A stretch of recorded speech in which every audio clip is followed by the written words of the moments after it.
नमस्कार दोस्तों, स्वागत है आप सभी का आपकी अपनी यूट्यूब चैनल पर। तो दोस्तों, आज के इस वीडियो में हम देखने वाले हैं आरबीएससी कक्षा 10 विषय विज्ञान का एक पेपर। तो दोस्तों, आज के इस वीडियो में हम कक्षा 10 विषय विज्ञान का एक वायरल पेपर है जो सोल्व करने वाले हैं। तो दोस्तों, ये जो पेपर है, ये जो हमारा बोर्ड एग्जाम के अंदर जो पेपर होगा उसी पैटर्न पर आधारित है, यानी इसी पैटर्न पर आपको बोर्ड एग्जाम में जो प्रश्न है वो इसी पैटर्न के आधार पर देखने को मिलेंगे। तो दोस्तों, चलिए करते हैं इस वीडियो को स्टार्ट और करते हैं इस पेपर को हल। उससे पहले दोस्तों, अगर आप चैनल पर नए हैं तो चैनल को सब्सक्राइब कर दीजिए, वीडियो को लाइक कर दीजिए। तो दोस्तों, हमारा जो विज्ञान का पेपर होगा उसके लिए समय रहेगा हमारा 3.25 घंटे, यानी 3 घंटे 15 मिनट। 80 अंक का पेपर होगा, यानी पूर्णांक होगा 80। और ये कुछ दिशा निर्देश है जो विद्यार्थियों को पढ़ने अनिवार्य होते हैं। तो ये दिशा निर्देश है, ये आप पढ़ सकते हैं। तो उसके बाद हमारा खंड ए स्टार्ट हो जाता है, जिसके अंदर बहुविकल्पीय यानी ऑब्जेक्टिव क्वेश्चन है। तो पहला क्वेश्चन है हमारा, पहले प्रश्न है उसका पहला पार्ट है कि ZnO+C, और यहाँ पर समीकरण बने हमारे ZN+CO में।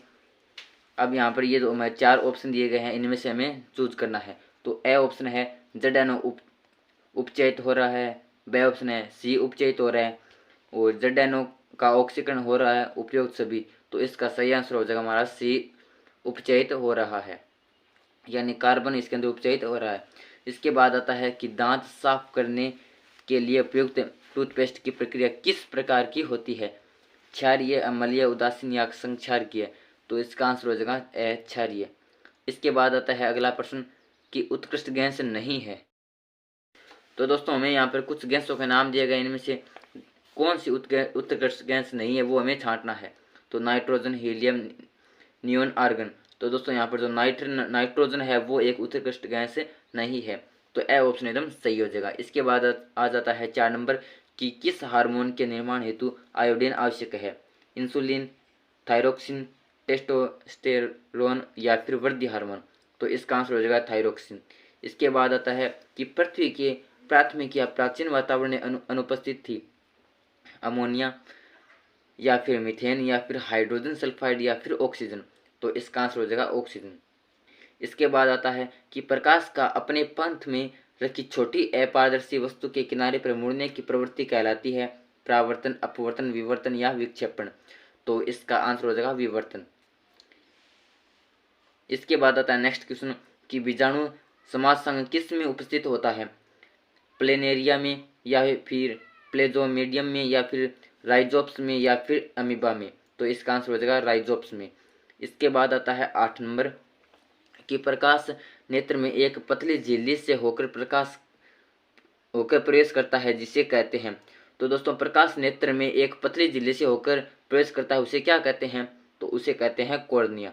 इसके बाद आता है कि किसी चालक का प्रतिरोध निर्भर करता है चालक की लंबाई पर, चालक के अनुप्रस्थ काट के क्षेत्रफल पर, या फिर सह हमारा चालक की प्रकृति पर, या फिर उपयुक्त सभी पर? तो दोस्तों, किसी भी चालक का प्रतिरोध इन तीनों बातों पर निर्भर करता है, यानी कहने का मतलब है द ऑप्शन एकदम सही हो जाएगा। इसके बाद आता है 10 नंबर कि नाभिकीय ऊर्जा प्राप्त करने हेतु आवश्यक है सिलिकॉन, क्रोमियम, यूरेनियम या फिर एल्यूमिनियम?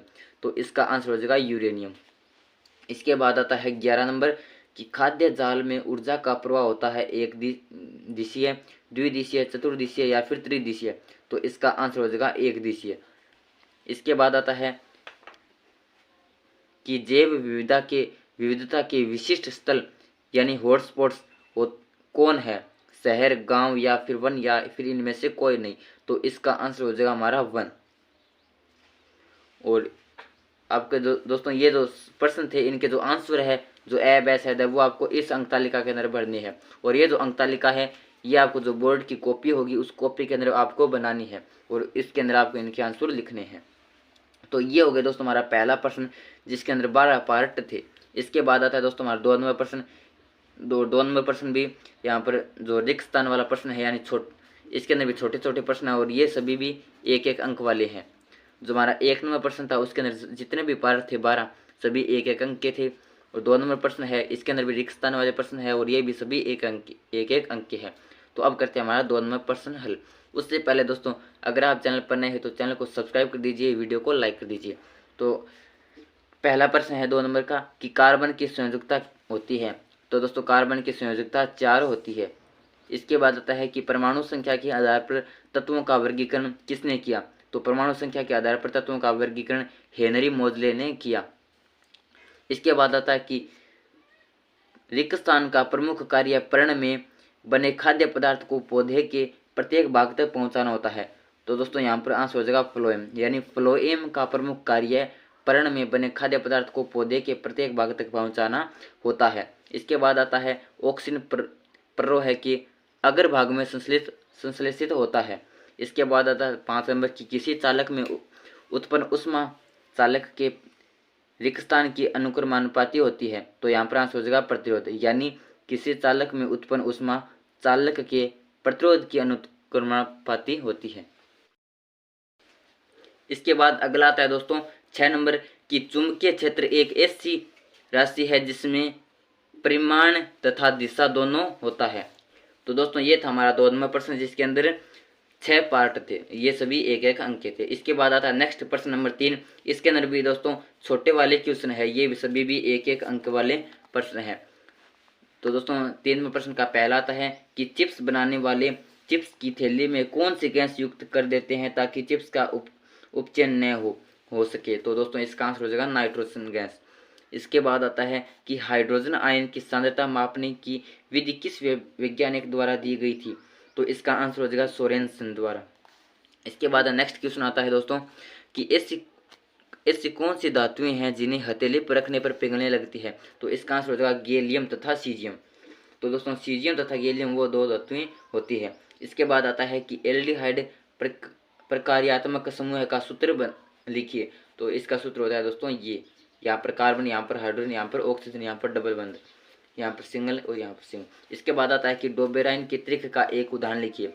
तो दोस्तों क्लोरीन, ब्रोमीन तथा आयोडीन ये डोबेराइन की त्रिक का एक उदाहरण है। इसके बाद आता है 6 नंबर कि मानव शरीर में पाई जाने वाली कौन सी ग्रंथि अंतःस्रावी और बहिस्रावी दोनों होती है? तो इसका आंसर हो जाएगा अग्नाशय ग्रंथि। इसके बाद आता है दोस्तों हमारा 7 नंबर कि महिलाओं में कॉपर टी को कहाँ स्थापित किया जाता है? तो इसका आंसर हो जाएगा गर्भाशय में। इसके बाद आता है 8 नंबर कि किस धातु का प्रयोग प्राय फ्यूज बनाने के लिए किया जाता है? तो तांबा तथा टिन और सीसा मिश्रण धातु का उपयोग किया जाता है। तो दोस्तों तांबा तथा टिन व सीसे की जो मिश्रण धातु होती है उसका उपयोग फ्यूज बनाने में किया जाता है। इसके बाद आता है 9 नंबर कि मानव शरीर के उन 2 भागों का नाम बताइए जिनमें चुंबकीय क्षेत्र का उत्पन्न होना महत्वपूर्ण है। तो वो 2 पार्ट है दोस्तों हमारा हृदय तथा मस्तिष्क। इसके बाद आता है 10 नंबर कि चुंबकीय क्षेत्र में किसी विद्युत धारावाही चालक पर बल का विचार किसने प्रस्तुत किया था? तो इसका आंसर हो जाएगा फ्रांसीसी वैज्ञानिक आंद्रे मेरी एम्पियर ने। इसके बाद 11 नंबर आता है दोस्तों कि बायोगैस संयंत्र से प्राप्त स्लरी में उपस्थित यौगिक कौन कौन से हैं? तो इसका आंसर हो जाएगा नाइट्रोजन एवं फास्फोरस के यौगिक। इसके बाद अगला क्वेश्चन आता है 12 नंबर कि जैव निम्नीकरण किसे कहते हैं? तो दोस्तों वे पदार्थ जो जैविक प्रक्रम द्वारा अपघटित होते हैं जैव निम्नीकरणीय पदार्थ कहलाते हैं। तो दोस्तों इस प्रकार ये था हमारा 3 नंबर प्रश्न। इसके अंदर भी एक एक अंक वाले प्रश्न थे। और दोस्तों अभी तक आपने चैनल को सब्सक्राइब नहीं किया तो चैनल को सब्सक्राइब जरूर कर दीजिए, वीडियो को लाइक कर दीजिए। तो दोस्तों अब आता हमारा नेक्स्ट क्वेश्चन। तो दोस्तों अब तक तो हमारा खंड ए चल रहा था, अब स्टार्ट हो जाता हमारा खंड ब, जिसके अंदर लघुतरात्मक प्रश्न है। ये सभी 2-2 अंक के है। तो दोस्तों ये जो क्वेश्चन है इनके आंसर मैं नहीं कराऊंगा, क्योंकि अगर इनके आंसर कराऊंगा तो वीडियो थोड़ा लंबा हो जाएगा। तो मैं सिर्फ और सिर्फ आपको इनके प्रश्न है वो बता देता हूँ। तो दोस्तों लघुतरात्मक प्रश्न आएंगे जो हमारा खंड ब है, इसके अंदर ये सभी 2-2 अंक के होंगे, यानी इनका आंसर आपको ज़्यादा से ज़्यादा 3 या 4 लाइनों के अंदर इनका आंसर करना होगा। तो ये 4 नंबर क्वेश्चन कि सोने की शुद्धता किस में मापी जाती है? शुद्ध सोने के आभूषण क्यों नहीं बनाए जाते हैं? 2 अंक का। 5 नंबर प्रश्न है कि हाइड्रोजनीकरण क्या है, इसका औद्योगिक अनुप्रयोग क्या है? इसके बाद आता है 6 नंबर कि ग्रेफाइट की संरचना का चित्र बनाइए। 7 नंबर प्रश्न कि परमाणु क्रमांक 17 वाले तत्व की संयोजकता कितनी है तथा यह किस प्रकार ज्ञात की जाती है? पितरस क्या है, वसा के पाचन में इसकी भूमिका समझाइए। 2 अंक का। तो ये हमारा 8 नंबर प्रश्न। इसके बाद 9 नंबर प्रश्न है कि शुक्रजनन एवं अंडजनन में कोई 2 अंतर स्पष्ट कीजिए।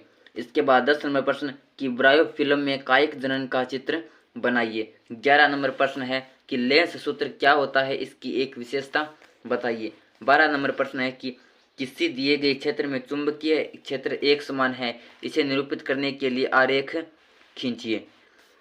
इसके बाद 13 नंबर प्रश्न है कि गैल्वेनोमीटर क्या है, इसकी उपयोगिता बताइए। 14 नंबर प्रश्न है कि श्रेणी क्रम एवं समांतर क्रम संयोजन में अंतर लिखो कोई दो अंक का, यानी प्रत्येक अंतर एक अंक का रहेगा। इसके बाद आता है 15 नंबर प्रश्न, ये भी खंड बैक केंद्र है, ये भी 2 अंक का है। इसके अंदर पूछा गया है कि दिए गए परिपथ चित्र संयोजन में 10 ओम प्रतिरोध से प्रवाहित धारा I2 ज्ञात कीजिए। तो इसके अंदर परिपथ में से I2 का मान ज्ञात करना है। 16 नंबर प्रश्न है कि सौर कुकर का उपयोग करने का एक लाभ व एक हानि बताइए। ये था दोस्तों हमारा खंड ब। इसके बाद स्टार्ट हो जाता है खंड स, और खंड स के अंदर ये प्रश्न होंगे हमारे 3-3 अंक के। तो ये हमारे दीर्घ उत्तरात्मक क्वेश्चन होंगे, यानी थोड़े बड़े वाले क्वेश्चन होंगे। तो ये 17 नंबर क्वेश्चन ये 2 पार्टों के अंदर है। पहला जो ए है इसके लिए 1 अंक रहेगा, और 2 हमारा बी है ये हमारा 2 अंक का। यहाँ पर आप देख सकते हैं 1 + 2 = 3 अंक का। तो ये प्रश्न कुछ इस प्रकार है। इसके बाद आता है 18 नंबर प्रश्न, ये भी हमारा 1 + 1 + 1 इस प्रकार 3 अंक का प्रश्न है। प्रश्न हमारा कि वृद्धि निरोधक पदार्थ किसे कहते हैं, 1 अंक का। पादप स्ट्रेस हार्मोन के रूप में किसे जाना जाता है, ये भी 1 अंक का। इसका एक कार्य भी बताइए, ये भी 1 अंक का। तो इस प्रकार इस 18वें प्रश्न को 3 पार्टों के अंदर बांटा गया है, प्रत्येक पार्ट 1-1 अंक का। तो इस प्रकार ये बन गया हमारा 3 अंक का। इस प्रकार 19वें प्रश्न ये 1 + 2 के अंदर बांटा गया है। अगला क्वेश्चन आता है हमारा 20 नंबर क्वेश्चन, ये 1 + 2 के अंदर बांटा गया, यानी जो ए पार्ट है ये 1 अंक का, बी पार्ट है ये 2 अंक का होगा। इसके बाद दोस्तों अब स्टार्ट हो जाता है दोस्तों हमारा निबंधात्मक प्रश्न, यानी खंड द स्टार्ट हो जाता है। अब खंड द के अंदर सभी प्रश्न निबंधात्मक है, यानी बड़े वाले क्वेश्चन है, और इसके अंदर अथवा के अंदर भी आएंगे। यानी आपको 2 प्रश्न मिलेंगे, दोनों में से कोई एक आपको करना होगा, यानी अथवा के अंदर आएंगे, दोनों में से कोई भी एक आप कर सकते हैं। तो ये 21वां प्रश्न है, जिसके अंदर दोस्तों ये क्वेश्चन है, ये इसके अंदर ए पार्ट 2 अंक का है, बी पार्ट 1 अंक का है, सी पार्ट 1 अंक है। तो कुल मिलाकर ये प्रश्न 4 अंक का है। तो निबंधात्मक प्रश्न हमारे 4-4 अंक के रहेंगे, और अथवा के अंदर ये दिया गया है। यानी दोस्तों कहने का मतलब है कि आपको इन दोनों में से कोई एक कर सकते हैं, लेकिन दोस्तों आपको सिर्फ एक ही करना होगा। ऐसे नहीं है कि ए पार्ट आप इसका कर दोगे और बी पार्ट इसका कर दोगे। अगर आपने ये किया है तो आपके तीनों पार्ट इसके करने होंगे। अगर अथवा वाला स्टार्ट किया है तो आपको पूरा प्रश्न यही करना होगा। तो इस प्रकार आपको निबंधात्मक प्रश्न रहेंगे अथवा के अंदर 4-4 अंक के। इसके बाद आता है हमारा 22वां प्रश्न, जो कुछ इस प्रकार है। और इसके बाद आता है दोस्तों हमारा आज के इस पेपर का लास्ट प्रश्न, 23वां प्रश्न, जो कि कुछ इस प्रकार है। तो दोस्तों इस प्रकार हमारा RBS कक्षा 10 विषय विज्ञान के पेपर के अंदर दोस्तों कुल 23 प्रश्न आने हैं 2023 के बोर्ड एग्जाम के अंदर, और ये आपका पेपर होगा 29 मार्च को। तो दोस्तों अगर आपको ये वीडियो पसंद आया तो वीडियो को लाइक कर दीजिए, चैनल को सब्सक्राइब कर दीजिए। धन्यवाद।